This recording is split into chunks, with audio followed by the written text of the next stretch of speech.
Well, as we start our Carol and a Comment devotional this morning, would you just enjoy this carol, Come Thou Long Expected Jesus?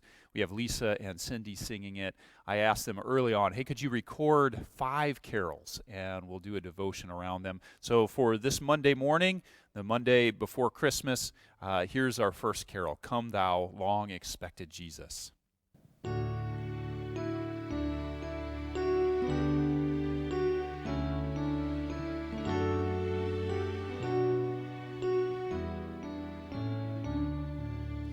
Come, thou long expected Jesus, born to set thy people free from our fears and sins. Release us, let us find our rest in thee.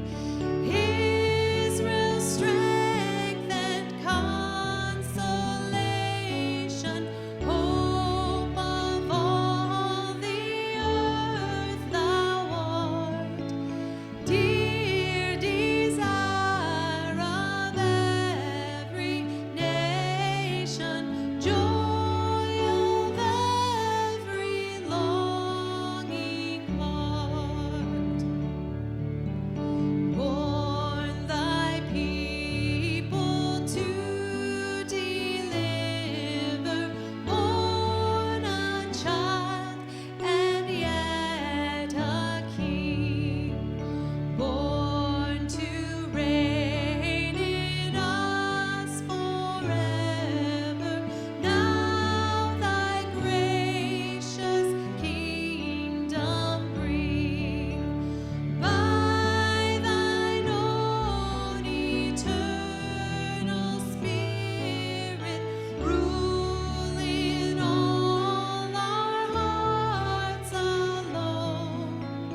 By thine all-sufficient merit, raise us to thy glorious throne. Israel's strength and consolation, hope of all the earth thou art, dear desire of every nation, joy of every longing heart.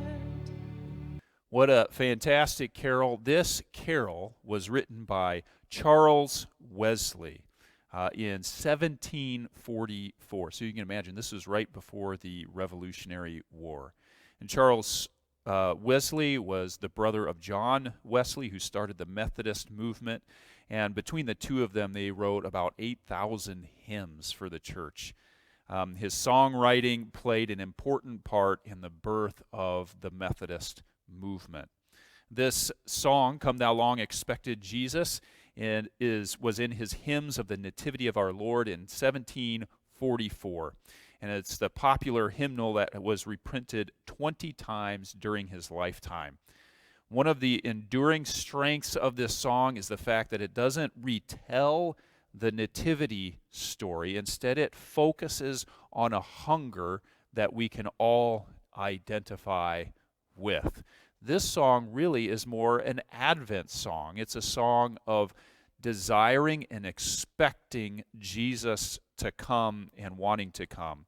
And so we can tie into a number of things that the Old Testament, the whole Old Testament story, is this expectation, this longing for Jesus to come. So you think about it all the way back into Genesis chapter 3.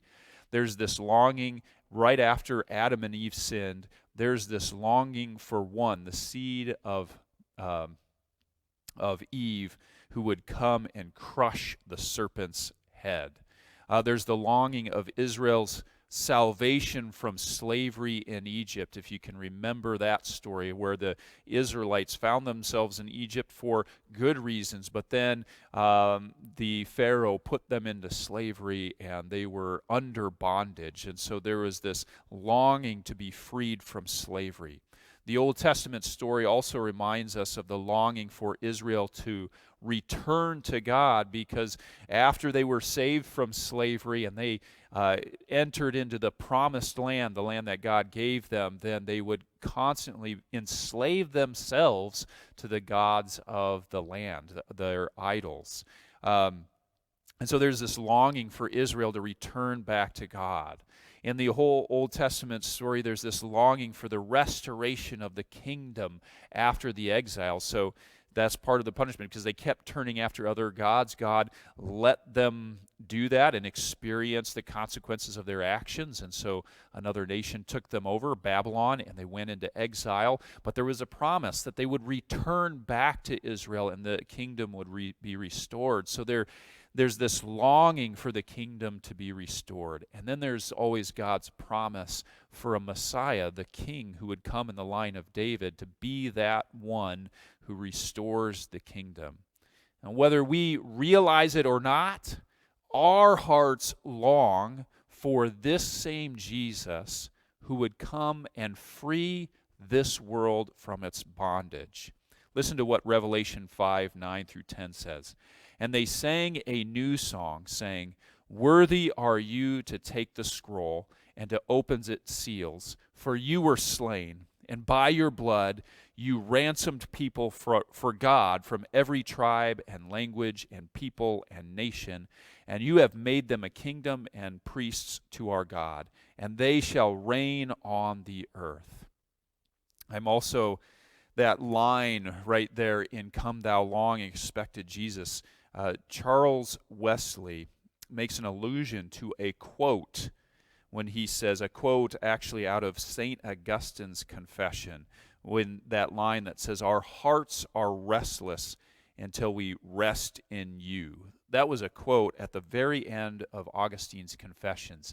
If you know anything about Augustine, it's his personal testimony. Augustine lived a life of sin. And his story is that God was pursuing him, and his heart was restless his whole life. He had an abusive father. He had done horrendous things in his life, and his heart was restless. His heart had a hole in it until Jesus came into his life. Then he makes this quote, "Our hearts are restless until they rest in you." Is your heart restless this season? What I want to encourage you to do is to take some time simply, maybe right after this devotional, take 5-10 minutes and just rest in Jesus. He is the one your heart longs for.